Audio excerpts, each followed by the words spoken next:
ভালো রয়েছে ততটুকু দিতেন, তারপরে আরো ভালো করতেন, তাহলে মনে হতো আসলে আপনারা ভালোটা দিয়েছেন, আরো ভালোতর শ্রেয়তর আরো উন্নত জিনিস করবে। কিন্তু আপনি তো কিছুই নেননি, বরঞ্চ বাদ দিয়ে দিয়েছেন এবং এমন জিনিস করেছেন যেটা সবচেয়ে বড় বিতর্কের ব্যাপার ছিল। আমি কি চাই, এই যে এতগুলো বছর বাংলাদেশ, প্রায় 55-56 বছর একটার পর একটা স্বৈরতন্ত্রই তো আসছে, ফ্যাসিবাদী আসছে, পরিপূর্ণ গণতন্ত্র তো আমরা কখনো পাইনি। আমি এমন আইন করতে চাই, এমন ব্যবস্থা করতে চাই যেন আবার স্বৈরতন্ত্র ফ্যাসিবাদ ফিরে আসতে না পারে। কিভাবে হবে? আইন বানালে হবে? সবচেয়ে ভালো আইন লিখে দেন, এক রাতে হঠাৎ করে সে গভীর রাত্রে সামরিক বাহিনীর লোকজন গিয়ে উর্দি করে বন্দুকের মাথায় আপনার প্রধানমন্ত্রী প্রেসিডেন্টকে বন্দী করে বলল বিসমিল্লাহির রহমানির রহিম, আজ থেকে দেশে সামরিক শাসন জারি করা হলো। তখন কি করবেন? কোনো আইন তো আটকাতে পারবে না। এই আইন আটকাবার জন্য সেইটা দরকার ছিল যাতে সামগ্রিক রাজনৈতিক প্রক্রিয়া এমন একটা জায়গায় পৌঁছে, যেরকম ধরেন আমি যদি বলি আমেরিকার কোনো মানুষ যদি বলে, এখানে এরকম হয়েছিল, প্রেস ক্লাবে দুজন আমেরিকান সাংবাদিক এসেছেন, তখন এরশাদের আন্দোলন চলছে, সবাই বলে কি ব্যাপার তোমরা মাশাআল্লাহ সামরিক আইন এগুলোর বিরুদ্ধে একটা কথা বলো। তো সাংবাদিকরা বলছে আচ্ছা আমেরিকাতে যদি মাশাআল্লাহ হয় তাহলে কিরকম হবে? আমেরিকান সাংবাদিক দুজন ভৌ করে হেসে পেয়েছে। এরা তাকিয়ে আছে, সাংবাদিক জবাব দিই, ওরা তার জবাব দেয় না, ওরা হাসি দিয়ে শেষ। বললে ব্যাপার কি, জবাব দাও। বললো আরে আমি তো জবাব দিলাম হেসে, আমেরিকাতে যদি কেউ বলে সামরিক আইন হয়েছে, হাসতে হাসতে লোকের শেষ হয়ে যাবে, সামরিক আইন আবার কি? ওরা সামরিক আইন দিয়ে দেশ চলে তা ভাবতেই পারে না। আর আমাদের দেশে সামরিক আইন যখন হয় তখন মানুষ মিছিল করে, কারফিউ দেখতে যায়, সামরিক বাহিনীকে পারলে ফুলের মালা দিতে। মানুষের এই মানসিকতা, মানুষের এই মনন যখন বদলাবে, সমগ্র রাজনীতির মনন যখন বদলাবে, তার কাঠামো যখন বদলাবে, বডি পলিটিক্স যখন বদলে যাবে, তখন আপনি আশা করতে পারেন একটা ভালো কিছু হতে পারে। সেই রকম কিছু হচ্ছে। তা যদি হয় তাহলে এতগুলো অধ্যাদেশের যেই অধ্যাদেশগুলো হওয়ার দরকার ছিল সেইগুলো এতদিন ধরে সাসপেন্ড রেখেছেন কেন? বলছেন, যেমন সেদিন আমার এক টক শোর মধ্যে আমি একজনকে জিজ্ঞেস করেছি, তিনি বললেন যে এই যে বাজেট সেশনটা হবে, বাজেটের পরে আমরা ওই সবগুলো ধরবো। সেই বাজেট সেশন একটা না দুইটা না তিনটা, কয়টা শেষ হবে তা কি আমি জানি? যেরকম করে বলছেন সেরকম করে কি করতে পারবেন? সেরকম যদি না পারেন তাহলে তো আমাকে বলতে হবে, আমাকে যথাযথ জায়গায় দাঁড়াতে হবে এবং সময় মতো বুঝতে হবে। আমি আজকে পত্রিকায় পড়লাম, আপনারাও পড়েছেন, আমাদের বিরোধী দলের নেতা বলেছেন যে নির্বাচন হয়েছে সেই নির্বাচনে আমাদেরকে ষড়যন্ত্র করে জোর করে হারিয়ে দেওয়া হয়েছে। পড়েছেন? কথা ঠিক? কবে থেকে ঠিক? এই উপলব্ধি কবে হলো? যেদিন ভোটের রায় ঘোষণা করা হয়েছিল সেদিন বুঝতে পারেননি? এই বুঝতে 4 মাস লেগে গেল। তাহলে আরো কি কি জিনিস বোঝেননি যে আরো 44 মাস লাগবে? এরকম হতে পারে না? কাউকে ছোট করছি না, যিনি বলেছেন তাকে আমি ব্যক্তিগতভাবে খুবই সম্মান করি। একজন জ্ঞানী মানুষ, ভালো মানুষ, এবং তিনি রাজনীতি আন্তরিকভাবে করেন। সব মানবার পরে আমি বলছি এটা এমন একটা জিনিস, এই যে জুলাই অভ্যুত্থান নিয়ে আমরা এত কথা বলি, আমাদের মধ্যে কত আবেগ আছে, আমরা কিভাবে জীবন দিয়েছি, এইরকম লড়াই সারা বিশ্বে কম হয়েছে যে সরাসরি বুক চিটিয়ে বুকের মধ্যে গুলি দিয়ে দেয়।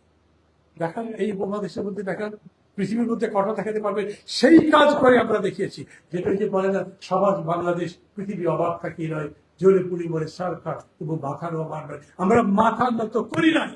আমাদের নামে ব্রিটিশরা দোষ দিয়েছে, ওরা ভীরু কাপুরিস খালি পর চর্চা করে মিথ্যা কথা বলে, এই বাঙালিদের দিয়ে কিছু হবে না। কিন্তু বাঙালি যে সাহসিকতা দেখিয়েছে, বাঙালি যে কমিটমেন্ট দিয়েছে, বাঙালিরা অঙ্গীকারের সাথে যে এখন পর্যন্ত আছে সেটা অনন্য। আপনারা হয়তো অনেকে মুক্তিযুদ্ধ দেখেছেন, আপনি দেখেননি। মুক্তিযুদ্ধের 1 বছরও যায়নি, তার মধ্যে সারা দেশের মধ্যে 16 ডিভিশন হয়ে গেছে, লুটপাট চলেছে, মুক্তিযোদ্ধাদের বদনাম হয়েছে, মানুষের মধ্যে মুক্তিযুদ্ধের চেতনা আওয়ামী লীগ জোর করে টেনে টেনে লম্বা করেছে, কিন্তু চেতনা বলতে কিছু ছিল না। সবাই বুঝেছে ওটা রিলিফ চুরি, ওটা কম্বল চুরি, ওটা ভোট ডাকাতি, ওটা অন্যায় অনাচার অবিচার। ওগুলো কোনোভাবেই মুক্তিযুদ্ধের চেতনা হতে পারে না। সেই চেতনার জায়গা ওরকম করে শেষ হয়ে যখন গেছে, আজকের দিকে যদি তাকান তাহলে দেখবেন 2 বছর পার হয়েছে, তবু জুলাইয়ের চেতনা কিন্তু বলছে, জুলাইয়ের চেতনা মানুষ ধারণ করে আছে এবং এখনো বলে জুলাইয়ের সেই চেতনা পরিপূর্ণ বাস্তবায়ন চাই। সেই বাস্তবায়ন কিরকম করে হবে? সংস্কার পরিষদ তো করবে না, করবে? ও তো বাতিলই করে দিয়েছে। আচ্ছা বলেন তাহলে, সংস্কার পরিষদ বাদ দিয়ে এই বাজেটের পরে যদি সাধারণভাবে সংবিধান সংশোধন করে পরিবর্তনগুলো করা হয়, তাহলে এই বিরোধী দলের টেবিলে যারা যারা বসে আছেন তারা কি করবে? হরতাল ডাকবেন, আন্দোলন করবেন, রাজপথে নামবেন, কি করবেন? এইখানে বক্তৃতার সময় আমি দেখি মাঝে মাঝে বেশ গরম বক্তৃতা, ভালো ভালো বক্তৃতা করা, কিন্তু সংসদের মধ্যে তো প্রতিনিয়তই বলছে আমরা আপনারা একসাথে কাজ করব, এবং প্রধানমন্ত্রীর প্রশংসা করতে করতে অনেকেই বেশ ক্লান্ত পর্যন্ত হয়ে পড়ে। পপুলিজম কি একটা পপুলার পলিটিক্স? পপুলিজম কি সবসময় ভালো? লোক তুষ্টিবাদ, লোক রঞ্জনবাদ যা বলা হয় সেটা মানুষকে দেখানোর জন্য করা হয়, তার সাথে সাপোর্টিভ বাকি যদি না থাকে। আপনি উপরে 7 লোক একজন যদি হলো, তারপরে নিচের সবগুলো যদি চাঁদাবাজি করে দখলদারিত্ব করে, তাহলে সেটা 7 লোকের শাসন হবে? যদি একটা গাছ, একটা বাগান, 50টা গাছের মধ্যে 49টা হয় জাম গাছের, একটা হয় আম গাছ, ওটা কি আম গাছ থেকে জাম গাছ? আজ প্রশ্ন সেটাই আসছে। আমাদের পরিবর্তনটা কেবল একটা ব্যক্তির মধ্যে দিয়ে নয়, একটা ব্যক্তিকে দেখানোর মধ্যে দিয়ে নয়, আমাদের পরিবর্তন করে ব্যক্তিবাদ, ব্যক্তি চর্চার জন্য নয়, আমরা সমগ্র ব্যবস্থাটার মধ্যে দিতে চাই। এমন ব্যবস্থা করতে চাই যেই ব্যবস্থায় সবাই সবার মতো সুখে থাকতে পারবে, সবাইকে সুখ যাতে পায় তার ব্যবস্থা তার কাছে যাতে পৌঁছে যায়, সেরকম একটা ব্যবস্থা করতে হবে। এটা যদি হয়, আমি মনে করি তাহলে জুলাইয়ের আবেগ দিয়ে কেবল আপনি চলতে পারবেন না। এখন তার সাথে বিবেচনা লাগবে, তার সাথে কর্মসূচি লাগবে, এমন কিছু লাগবে যাতে আপনি যা বলছেন সেটা বাস্তবায়িত করতে পারেন। আমি আবারও আমেরিকাতে কিংবা ইউরোপের কোনো দেশে মাশাআল্লাহ হবে, কেউ ভাবেন এখানে যারা বসে আছে হতে পারে আগামী কোনো কারণে। এত বড় ক্রাইসিস হলো ব্রেক্সিট নিয়ে, এত বড় ক্রাইসিস হলো, কতগুলো ব্রিটিশ প্রাইম মিনিস্টারকে রিজাইন করতে হলো, এই মাশাআল্লাহর কথা তো কেউ ভাবে না, কিন্তু আমরা ভাবি। আমাদের ভাবনাটা ওই বদলানো সবাই মিলে যদি করতে পারি, তাহলে আমরা সেই জায়গায় হয়তো পৌঁছাতে পারবো। আমি মনে করি আজ এইটাই আমাদের দরকার। একটা সত্যের কাছে থাকতে হবে, সত্যকে আঁকড়ে ধরতে পারতে হবে, সত্যকে চিনতে পারতে হবে। সেই সত্য মানে কি? সঠিকতা, যেটা করলে সত্যি আমি জিতে যেতে পারি, সামনের দিকে যেতে পারি। এদিক দিয়ে বলবেন একটা কথা, ওই দিক দিয়ে আর একভাবে আর এক রকম আচরণ হবে, তাহলে কিন্তু চলবে না। সংসদ এখন কি অবস্থায়? সরকারি দল তার মতো চলছে, কোন পথে চলছে জানি না। বাজেট একটা করেছে, সেই বাজেটে 7.5 লক্ষ কোটি টাকা যদি তার বাজেটের অঙ্ক হয়, তার মধ্যে 5 লক্ষ কোটি টাকারই কোনো খবর নেই। কোথায় পাবেন টাকা? এগুলো বাস্তবায়ন হবে নতুন করে খালি ইয়ের কথা বলা হচ্ছে, কৃচ্ছতার কথা বলা হচ্ছে, নতুন নতুন ট্যাক্সের জায়গায় তো বারবার কথা বলা হচ্ছে, এবং বোঝা যাচ্ছে মানুষের উপরে চাপ ক্রমাগত বাড়তে থাকে। আমি মানি সরকারের কাছে টাকা নেই, আমি মানি দেশের অর্থনীতির অবস্থা খুব খারাপ, তাহলে এই জায়গায় আসতে যে আমার দেশ এখন এই অবস্থায় দাঁড়িয়ে আছে, আমি খালি লোকের উপর, আমার রাজনীতির যে কর্মসূচি আছে সেগুলোই বাস্তবায়ন করবো, এরকম শক্তি আমার নাই। আপনি যে ফ্যামিলি কার্ড বলেছেন, আপনি যে খাল খননের কর্মসূচি বলছেন, আপনি যে কৃষক কার্ড বলছেন, সবগুলোর ইকোনমিক্স করা আছে। এরপরে রিপোর্ট দিয়ে শেষে বলবে হ্যাঁ আমাদের সব ডেটা করা আছে। তারপর আপনি জিজ্ঞেস করেন ডেটাগুলো দেন, তখন বিবিএস এর কথা বলবে নিজেদের কাজ করা আছে। এইরকম একটা জিনিস চাই যার পরিকল্পনা সঠিক, তা যদি না হয়, একবার যদি হিট ব্যাক করে, তাহলে বুঝবেন এই দেশের মধ্যে সম্ভব। কথা লম্বা করবো না, বেশি লম্বা হয়ে গেল হতো। আমি শুধু এটা বলতে চাই, আজকের দিনের আত্মোপলব্ধি হচ্ছে নিজেকে ভালো করে বোঝা। নিজেকে যখন বুঝছেন, তখন সেই আপনি যে দল করেন সেই দলের উপলব্ধিটা কি, আপনি কি মনে করেন এই মুহূর্তে এই সরকারের সম্পর্কে আপনার অ্যাটিটিউড কি? আপনি কি পজিশনে, নাকি আপনি অপোজিশনে, নাকি আপনি মাঝামাঝি? আপনি কি সংসদের মধ্যে গিয়ে সরকারের প্রশংসা করবেন আর বাইরে গিয়ে বিরোধিতা করবেন, সেটাই আপনার রোগ? নাকি আপনি মনে করবেন একটা অন্যায় যদি হয়, আপনার ভোটই যদি কেড়ে নিয়ে থাকে, তাহলে তার বিরুদ্ধে রাজপথে নামবেন?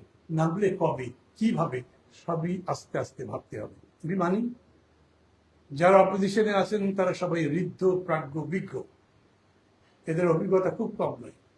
যদিও সংসদের মধ্যে অভিজ্ঞ লোক 4-5টাই আছে তাদের দেখে, এবং গণ আন্দোলনের দিক থেকেও তারা খুব বেশি দিন সিদ্ধ হননি, কিন্তু তারপরেও তাদের যে চর্চা, তাদের যে অনুশীলন, সেই অনুশীলন এবং চর্চার প্রতি শ্রদ্ধা রেখে আমি মনে করি এটা সম্ভব একটা যথাযথভাবে কর্মসূচি নির্ণয় করে তারই মাধ্যমে সামনের দিকে এগিয়ে যেতে পারবেন।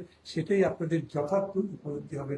নইলে আগামী 5 বছর কি মনে করেন আপনারা? আর একটা জুলাই উত্তর হবে 5 বছরের মধ্যে?